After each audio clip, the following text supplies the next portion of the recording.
তো অনুরোধ করবো আপনারা এদিক ওদিক ঘোরাফেরা না করে আমাদের ইসলামিক সভাতে এসে উপস্থিত হন। আসসালামু আলাইকুম।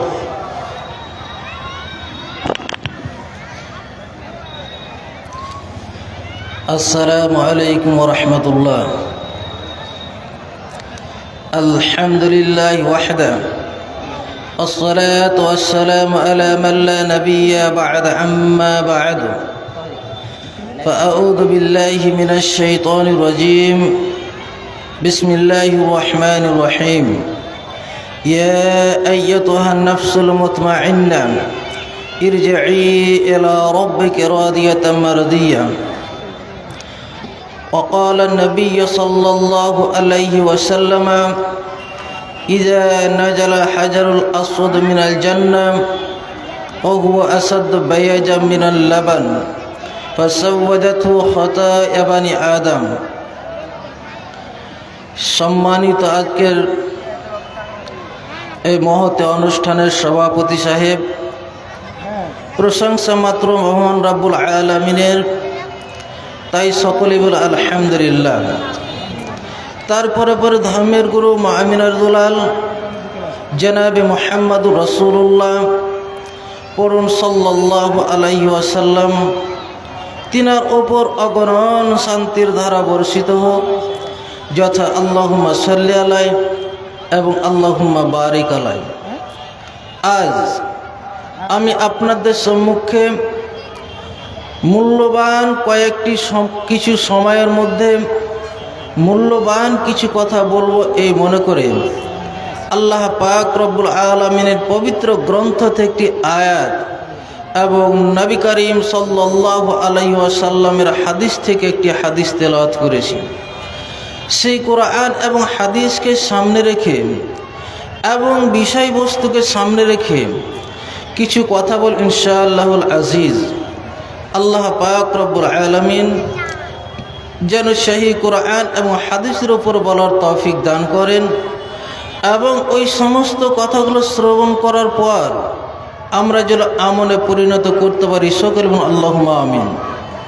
ভাইজান, আমি আপনাদের সম্মুখে এমন কিছু কণ্ঠস্বর দিয়ে কথা বলতে পারবো না যার বিনিময়ে আপনার ইমানের চাইতে মনের খোরাক বেশি হয়ে যাবে। আমি যত সাধ্য চেষ্টা করব কিছু কথা, যেই কথাগুলোর মাধ্যমে আপনার ইমানি খোরাক বৃদ্ধি পাবে ইনশাআল্লাহুল আজিজ। আজ এই মৌসুম, ঠান্ডার মৌসুম, আমরা বুঝতে পারছি। একটা জিনিস লক্ষ্য করছি, আপনাকেও লক্ষ্য করতে বলছি। আজ যে আমি এই জায়গায় এসেছি, এই ঠান্ডা আবহাওয়ায় আমার শরীরটাকে বাঁচাবার জন্য, আপনার শরীরটাকে বাঁচাবার জন্য এই ঠান্ডা থেকে কয়েকটি জামা কাপড়, তার উপরে একটা আমরা চাদর উড়ে আছি। তার কারণ আমার শরীরে যেন ঠান্ডা অনুভব করতে না পারি। আমি কি ভেবেছি? আপনি কি একবার ভেবেছেন? আমি যার হিফাজত করার জন্য একটা জামা, একটা জ্যাকেট, একটা চাদর, মাফলার, আরও বিভিন্ন পোশাক পরিধান করে আমার শরীরে যেন ঠান্ডা অনুভব করতে না পারে, এর জন্য আমি এতটা পোশাক পরিধান করে আছি। আমি কি ভেবেছি যাকে আমি সুস্থ রাখার জন্য এতগুলো পোশাক পরিধান করেছি, যার হিফাজত করার জন্য এতটা পোশাক পরিধান করেছি, একে আমি হিফাজত করতে করতে এমনই একটা সময় চলে আসবে, এমনই একটা দিন চলে আসবে, যেই দিনটাতে আমার শরীরের সমস্ত কিছু উদাম করে দিয়ে, যেই মতো আমি উলঙ্গ হয়ে পৃথিবীতে এসেছিলাম, পুনরায় অনুরূপভাবে আমাকে ওই মতো একটি কাপড় উড়িয়ে দিয়ে আমাকে নিয়ে চলে যাবে। আমি ভেবেছি তার পিছনে আমি এতটা শ্রম দিচ্ছি, কিন্তু আমার ভিতরে আপনার ভিতরে, প্রত্যেকটা মানব জাতির ভিতরে দুটো জিনিস আছে। তন্মধ্যে যেই জিনিসটাকে আমরা ঠান্ডা থেকে বাঁচানোর জন্য, যেই জিনিসটাকে গরম থেকে বাঁচানোর জন্য আপ্রাণ চেষ্টা চালিয়ে যায়, আল্লাহ পাক রব্বুল আলামিনের নবী জনাবে মুহাম্মদ রাসূলুল্লাহ সাল্লাল্লাহু আলাইহি ওয়াসাল্লাম বললেন যে তোমার যে জিনিসটাকে তুমি হিফাজত করছো, এই জিনিসটা তোমার ভিতরে আরো একটা জিনিস যেটা আছে, যেটা আল্লাহ পাক রব্বুল আলামিন নির্ধারিত সময়ে নির্ধারিত ফেরেশতার মাধ্যমে ৪৪ যখন অতিবাহিত হয়ে যায়, আমার আপনার স্বামী স্ত্রীর সংমিশ্রণে যেই শুক্রকীটটা আছে, সেই শুক্রকীটটা ৪৪ অতিবাহিত হওয়ার পর আল্লাহর পক্ষ থেকে নির্ধারিত ফেরেশতা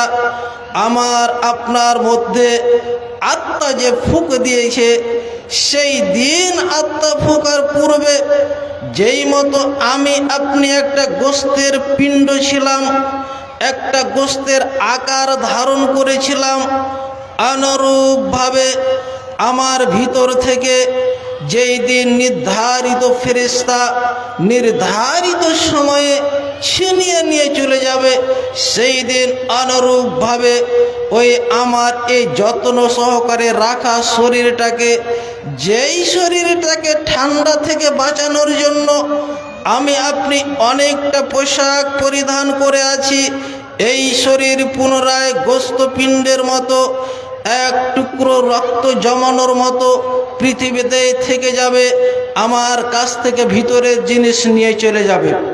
ভাইজান, আমি যেহেতু বিবেকবান, আপনি যেহেতু বিবেকবান, আমার শরীরকে আমি যেইভাবে ঠান্ডা থেকে বাঁচানোর জন্য এই চেষ্টা করলাম, আমার ভিতরে যে আত্মাটা আছে, পৃথিবীতে যাকে নিয়ে আমি থাকব, সাময়িকের জন্য যাকে নিয়ে আমি বসবাস করব, যাকে বাহ্যিক আমি দেখতে পাচ্ছি 50 বছর 60 বছর, তারপরে আমার এই শরীর থেকে যাবে পৃথিবীতে, তার পিছনে আমি এতটা শ্রম দিলাম, তাকে ঠান্ডা থেকে বাঁচানোর জন্য এতটা চেষ্টা করলাম, গরম থেকে বাঁচানোর জন্য এসি ফিট করলাম, আমার ভিতরের আত্মার জন্য আমি কি প্রস্তুত করে রেখেছি? যেই দিন আমার শরীর থেকে আত্মাটা ছিনিয়ে নিয়ে চলে যাবে, অনন্তকাল ধরে আমাকে থাকতে হবে, যেইখানে কবরে আমাকে এখনই আমার শরীর থেকে আত্মা ছিনিয়ে নিয়ে গেলে আমাকে 3টি কাপড় দিয়ে কবরের মধ্যে রেখে চলে আসবে, যেখানে ঠান্ডায় আমি থাকব। আমি কি ভেবেছি সেই জায়গায় আমি ঠান্ডার জন্য জ্যাকেট পরিধান করব? আমি কি ভেবেছি সেই জায়গায় আমি কম্বল নিয়ে যাব? এই ধারণা আমার নেই। অতএব আমার ধারণা থাকা উচিত, যেই মতো আমি শরীরের যত্ন নিলাম, অনুরূপভাবে আমার দেহের মধ্যে যে আত্মা আছে, সেই আত্মারও আমাকে যত্ন নিতে হবে। যেই অনন্ত কাল ধরে আমার আত্মা যেখানে থাকবে, আমি 50টি বছর ধরে শরীরের সাথে থাকার বিনিময়ে, এই ঠান্ডা থেকে নিজেকে রক্ষা করার বিনিময়ে এতটা যদি আমি পোশাক পরিধান করতে পারি, আমার আত্মা যেই দিন একটা নির্জন নিরালা জায়গায় থাকবে, কিছুটা গর্তের মধ্যে, যেই জায়গায় কোনো আলো বাতাস থাকবে না, যেখানে কোনো ল্যাপ কম্বলের ব্যবস্থা হবে না, সেই জায়গার জন্য আমি আত্মাকে কি করলাম? কটা জ্যাকেট ক্রয় করেছি, কটা কম্বল ক্রয় করেছি, কতটা আমি ভ্যাসলিন শ্যাম্পু ক্রয় করেছি, কতটা আমার আত্মা ফেটে যাওয়ার কারণে কতটা আমি বডি অয়েল তেল নিয়েছি, এই সমস্ত জিনিসগুলো কি করতে পেরেছি? জি না, আমি এখন পর্যন্ত করতে পারিনি। তার কারণ আল্লাহ পাক রব্বুল আলামিন আমার শরীরকে বাহ্যিক আমি দেখতে পাচ্ছি, এই জন্য এর পিছনে আমি এতটা শ্রম দিচ্ছি, কিন্তু আমার ভিতরে যে আত্মা আছে, যেই আত্মাকে এমনই একজন কন্ট্রোল ক্ষমতা আছে তার উপরে শক্তি প্রয়োগ করবে, যার পিছনে কুমন্ত্রণা দিতে দিতে আপনাকে নর্দমায় নিয়ে গিয়ে ফেলে দিবে, সেই হচ্ছে শয়তান। আল্লাহ পাক রব্বুল আলামিন এই জন্য আমার আত্মার এতটাই পরিষ্কার পরিচ্ছন্নতা রাখতে বলেছেন, যতটা সমপরিমাণে তোমার শরীরের যত্ন নেবে ততটা সমপরিমাণে তোমার আত্মারও তোমাকে যত্ন নেবে। নচেত তোমার আত্মার উপরে যে শয়তান কন্ট্রোল ক্ষমতা করে আছে, তোমাকে জাহান্নামে নিয়ে যাবেই যাবে। যেই দিন শয়তানকে বলেছিলেন যাও তুমি আদমের সামনে সাজদা করো, এই সাজদা অস্বীকার করার বিনিময়ে আল্লাহ পাক রব্বুল আলামিন শয়তানকে জাহান্নাম ঘোষণা করেছিলেন। সেই দিন শয়তান আল্লাহর কাছে কি করেছিলেন? চেয়ে নিয়েছিলেন, প্রতিপালক যার বিনিময়ে আজকে আমি জাহান্নাম ঘোষিত হলাম, আমি তোমার কাছে ক্ষমতা চেয়ে নিচ্ছি, ওর অজান্তে আমি যে তার উপরে ক্ষমতা প্রয়োগ করব সে যেন জানতেও না পারে, তার ক্ষমতা প্রয়োগ করে তাকে যেন আমি জাহান্নামে নিয়ে যেতে পারি, এই ক্ষমতা তুমি দিয়ে দাও। সেই দিন আল্লাহ পাক রব্বুল আলামিন শয়তানকে বলেছিলেন যাও তোমাকে আমি ক্ষমতা দিয়ে দিলাম, কিন্তু তুমি শোনো, আমার বান্দা বান্দীদেরকে তুমি তোমার ক্ষমতা প্রয়োগ করতে গিয়ে এতটাই নিজের নিকটে করে নেবে, জাহান্নামের নিকটে তুমি নিয়ে চলে যাবে, গেটের সামনে নিয়ে চলে গিয়েছো। তুমি যেই রকম আমার কসম খেয়ে বলেছ, আমিও আমার কসম খেয়ে বলছি, জাহান্নামের গেটে গিয়ে যখনই আমার বান্দা বান্দি ভুল বুঝতে পারবে, আমাকে ডাক দিয়ে বলবে, আমিও তাকে ক্ষমা করে দিয়ে তোমার শুরু থেকে শেষ পর্যন্ত যা অক্লান্ত পরিশ্রম করেছ সমস্ত পরিশ্রমের উপর আমি জল ঢেলে দিয়ে জাহান্নামের নাম থেকে কাটিয়ে জান্নাতে তার নামটা ঘোষণা করে দিব। এটা আমার তোমার বিপক্ষে চ্যালেঞ্জ। এই জন্য আল্লাহ পাক রব্বুল আলামিন নিজে হাদিসে কুদসির মধ্যে বলছেন, ইয়া ইবনা আদম মা দাউতানি রাজাউতানি গফারতু লাক, হে আদম সন্তান সন্ততি, যতবার তোমরা পাপ করবে, শয়তানের চক্রান্ত পড়ে যতবার তোমরা অন্যায় করবে, অন্যায় করার পরে যতবার আমার কাছে ক্ষমার আশাধারী হবে, আমি আল্লাহ পাক রব্বুল আলামিন তোমাকে ক্ষমা করার জন্য প্রস্তুত আছি। আমি কাউরের পারওয়া করি না, ওয়ালা উবালি, আমি কাউরের পারওয়া করি না। আমি তোমাকে ক্ষমা করতে গেলে আমার সামনে এসে কেউ দাঁড়িয়ে বলবে যে হে প্রতিপালক, সে তো এতটা অন্যায় করেছে, কেন তুমি তাকে ক্ষমা করলে? এই পারওয়া আমি কাউরের করি না।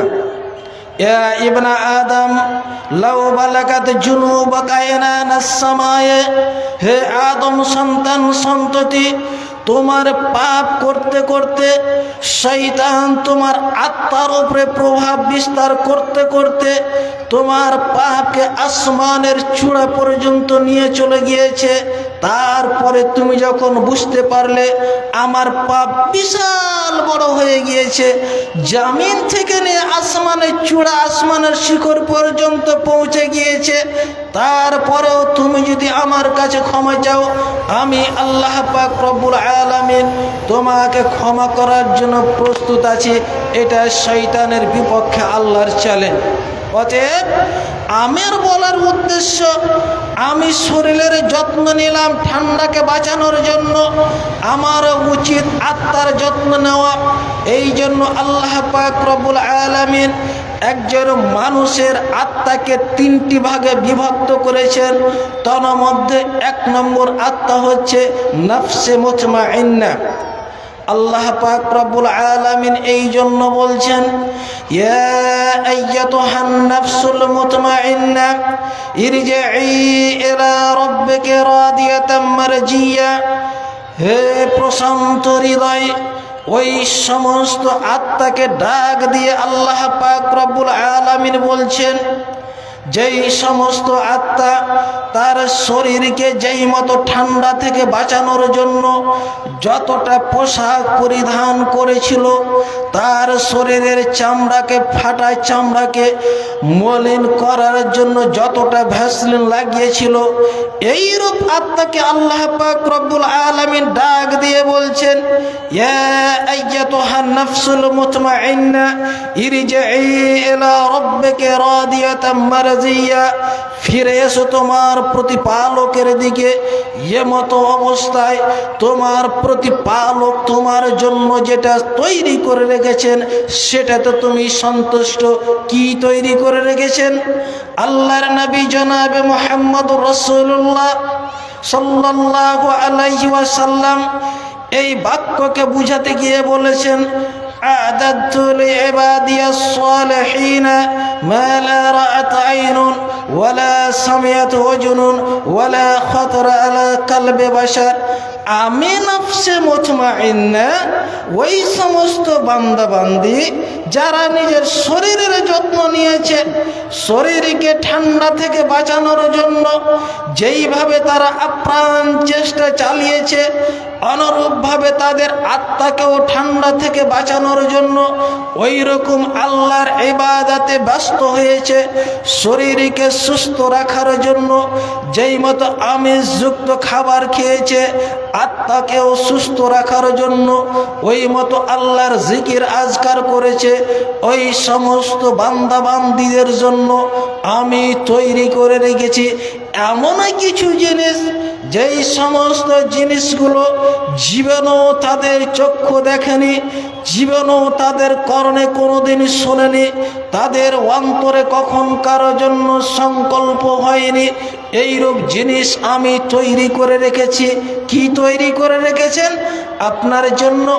আপনি যে পৃথিবীতে আত্মাকে খাবার দিলেন আপনার শরীরের মতো করে, এই জন্য আপনার চক্ষু ঠান্ডার জন্য আল্লাহর নবী জনাবে মুহাম্মদুর রাসূলুল্লাহ সাল্লাল্লাহু আলাইহি ওয়াসাল্লাম বলছেন, আমি একটা নর্তকী মেয়েকে দেখে নিজের চক্ষু ঠান্ডা করে নবী আমার বললেন, লাউ আন্না ইমরাতাম মিন নিসাই আহলিল জান্নাহ ইত্তালাআত ইলাল আরশ লা আযআত মা বাইনাহুমা ওয়ালা মালাত মা বাইনাহুমা রিহান ওয়ালা নাসিফুহা খায়রুম মিনাদ দুনিয়া ওয়া মা ফিহা। যুবক, তোমার শরীরের শান্তি তৃপ্তি নিয়ে আসার জন্য, তোমার চক্ষু পৃথিবীতে ঠান্ডা করার জন্য নর্তকীর সামনে দেখে তুমি চক্ষু ঠান্ডা করলে, তোমার আত্মা চোখে ঠান্ডা করলে না। তোমার আত্মা তোমার নফসকে যে নফসে মুতমাইন্না করে নিয়ে এসো। তোমার জন্য যেই মহিলা আমি তোমার চোখের সামনে নিয়ে আসবো, সেই মহিলাকে দেখে তোমার চক্ষু ঠান্ডা হয়ে যাবে। মহিলা যদি পৃথিবীতে উকি মারে, সমগ্র পৃথিবী আমার আপনার ঝলঝলে চকচক হয়ে যাবে। সমগ্র পৃথিবী সুগন্ধে সুগন্ধিত হয়ে যাবে।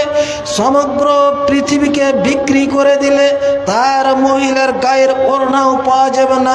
এই মতো চক্ষু ঠান্ডা তোমার জন্য নির্মাণ করেছি। এই জন্য আল্লাহ পাক রব্বুল আলামিন বলছেন, ইরজিই ইলা রাব্বিকা রাদিয়াতাম মারদিয়া, ফিরে এসো তুমি তোমার প্রতিপালকের দিকে। এমতো অবস্থায় তোমার প্রতিপালক তোমার প্রতি সন্তুষ্ট, তুমিও তোমার প্রতিপালকের প্রতি সন্তুষ্ট। এটাই হচ্ছে নফসে মুতমাইন্না। এক প্রকার নফস হচ্ছে নফসে লাওয়ামা। ওই নফসটা আল্লাহ পাক রব্বুল আলামিন বলছেন, নফসে লাওয়ামা হচ্ছে অধিকাংশই মানুষের নফস।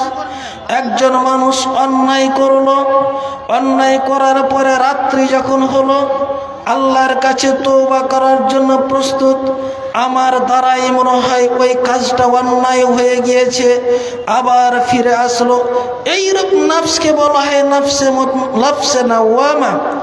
আর এক প্রকার নফস হচ্ছে নফসে আম্মারাতুম বিসসু। এই প্রকার নফসটা যেটা দিবারাত্রি সব সময়ের জন্য শয়তানের পিছনে পড়ে থাকে, এই নফসের ব্যাপারে আল্লাহ পাক রব্বুল আলামিনের নবী জনাবে মুহাম্মদুর রাসূলুল্লাহ সাল্লাল্লাহু আলাইহি ওয়াসাল্লাম বলছেন, ইদা আখতা খাতিয়াতান নুকিতাত আলা নাফসিহি নুকতাতুন সাউদা। মানব যখন কোনো একটা অন্যায় করে, এই অন্যায়টা করার সময় মানবের হৃদয়ে, মানবের আত্মাতে, মানবের নফসে একটা কালো দাগ পড়ে যায়। এই কালো দাগ পড়তে পড়তে এমন কুৎসিত কালো হয়ে যায়, আল্লাহর নবী এই দাগের বিবরণ দিতে গিয়ে বলেছেন, প্রত্যেকটা মানুষ যেই দিন জন্মগ্রহণ করেছিলেন সেই দিন ছিল ওই স্বর্ণের অলংকারের দোকানে যেই কাঁচটা লাগানো থাকে, এই কাঁচের মতো চকচকে ঝকঝকে ছিল। আমি আপনি অন্যায় করে এই আত্মাটাকে বিবরণ করে দিয়েছি, কুৎসিত করে দিয়েছি। আল্লাহর নবী বললেন, একজন মা যখন একটা পাতিলে রান্না করে, একটা হাঁড়িতে রান্না করে, প্রথমে হাঁড়িটা চকচকে ছিল, দীর্ঘদিন ব্যবহার করার বিনিময়ে হাঁড়িটার পিছনে আস্তে আস্তে কালি লাগতে লাগতে 1.5 ইঞ্চি কালি লেগে গিয়েছে। আল্লাহর নবী বলছেন, তোমার দ্বারাতে যখন পাপ হতে থাকে, এই রূপ কালি লাগতে লাগতে তোমার আত্মাকে তুমি কুৎসিত কালো করে দিয়েছো। আল্লাহ পাক রব্বুল আলামিন একেই বলছেন নফসে আম্মারাতুন বিসু।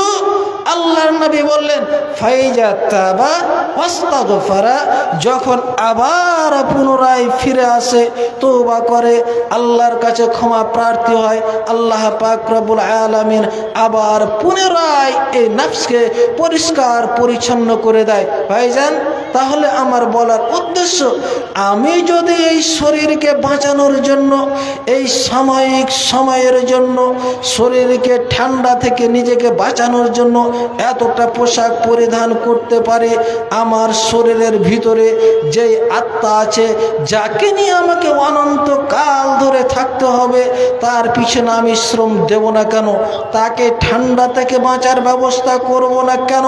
তার জন্য গরমের দিনে থাকার জন্য এসে ফিট করব না কেন? আমি কতটা পাপ করেছি, আপনার পাপ, আপনার আত্মা কতটা কুলসিত হয়ে আছে। যে হাদিসটা তেলাওয়াত করেছি, সেই হাদিসটা শেষ বলে আমি শেষ করছি। আল্লাহর নবী বলেছেন, নাজালা হাজারুল আসওয়াদ মিনাল জান্নাহ ওয়া হুয়া আসাদ্দু বায়াজাম মিনাল লাবান।